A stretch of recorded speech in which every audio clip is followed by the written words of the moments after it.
त्यामुळं बघा हा एक नवा आणि घटनात्मक पेच निर्माण झालेला आहे.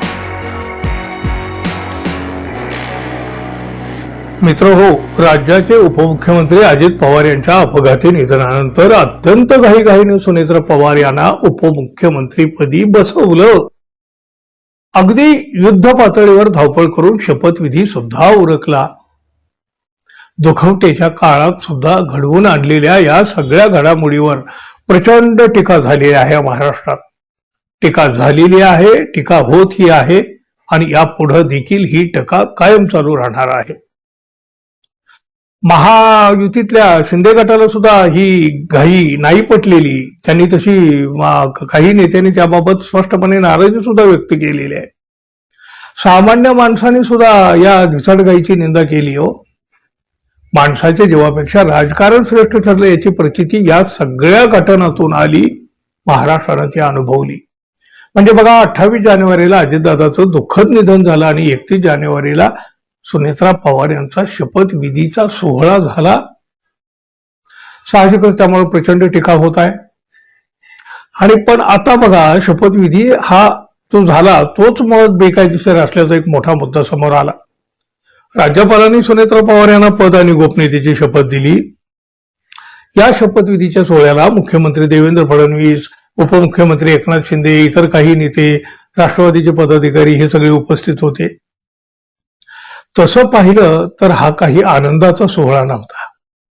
बघा, अजितदादा पवार अमर रहेच्या घोषणांनी या सोहळ्याचं वातावरण सुद्धा केवढं भावनिक बनवलं. पण हा शपथविधी होतो न होतो तो लगेचच हा शपथविधीच मुळात बेकायदेशीर आहे, पुन्हा शपथ घ्यावी त्यांनी द्यावी त्यांना, असं एक पत्र राज्यपालांना दिलं गेलं. त्यामुळं हा शपथविधी आणखी एकदा होतोय की काय असं चित्र आता तरी दिसू लागलेलं आहे. वर्धा इथले वकील ॲडव्होकेट हर्षवर्धन गोडघाटे यांनी राज्यपालांना एक पत्र दिलेलं आहे आणि हा शपथविधी कसा पूर्णपणे बेकायदेशीर आहे हे सांगितलंय. त्यांच्या पत्रानुसार बघा, सुनेत्रा अजित पवार यांचा राजभवन इथं उपमुख्यमंत्री पदाचा शपथविधी झाला. उपमुख्यमंत्री पदाचा तो शपथविधी सर्व प्रसार माध्यमावर लाईव्ह प्रसारित देखील केला. आणि याच्याच संदर्भानं राज्यपाल यांचं जे काही पत्र आहे ना, त्यात सुद्धा उपमुख्यमंत्री अशाच पदाचा उल्लेख आहे. राज्यपाल यांच्या कार्यालयातून सुद्धा 31 जानेवारीला जे प्रसिद्धी पत्रक देण्यात आलं त्यात सुद्धा उपमुख्यमंत्री असा उल्लेख आहे. परंतु भारतीय संविधानाच्या अनुच्छेद 164 नुसार मंत्र्यासंबंधी अन्य तरतुदीमध्ये मुख्यमंत्री राज्यपालाकडून नियुक्त केला जाईल आणि इतर मंत्री मुख्यमंत्र्यांच्या सल्ल्यानुसार राज्यपालाकडून नियुक्त केले जातील असा उल्लेख आहे. राज्यपालांची मर्जी असेपर्यंत ते मंत्री पद धारण करतील. मंत्र्यांनी आपलं पद ग्रहण करण्यापूर्वी राज्यपाल त्या प्रयोजनार्थ 3ऱ्या अनुसूचीमध्ये दिलेल्या नमुन्यानुसार त्यांना पदाची आणि गोपनीयतेची शपथ देईल अशी तरतूद आहे.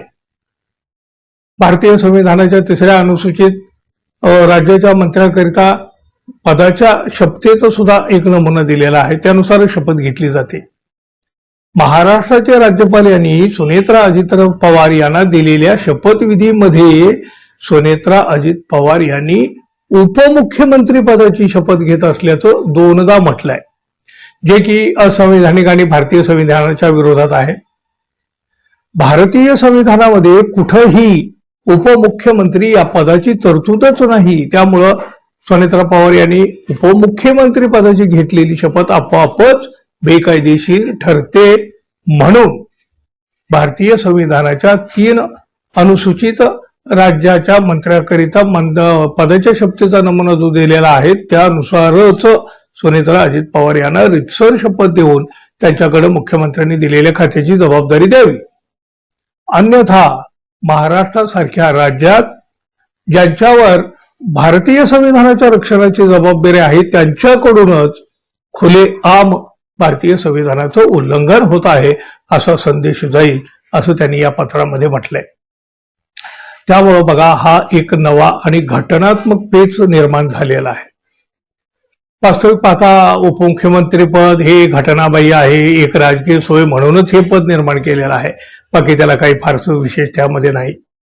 घटनात्मक दृष्ट्या तर या पदाला काहीच महत्व नाही. त्यामुळं राज्यपालांकडून या पदाचा उल्लेख होणं सुद्धा अपेक्षित नाही. कायद्याच्या पेचात हा शपथविधी अडकलेला आहे. आता राज्यपाल काय निर्णय घेतात हे खूप महत्वाचं ठरणार आहे. पाहूया आता राज्यपालांचा निर्णय काय येतोय आणि हा शपथविधी पुन्हा एकदा होतोय की काय. मित्रहो, धन्यवाद. पुन्हा भेटू. नमस्कार.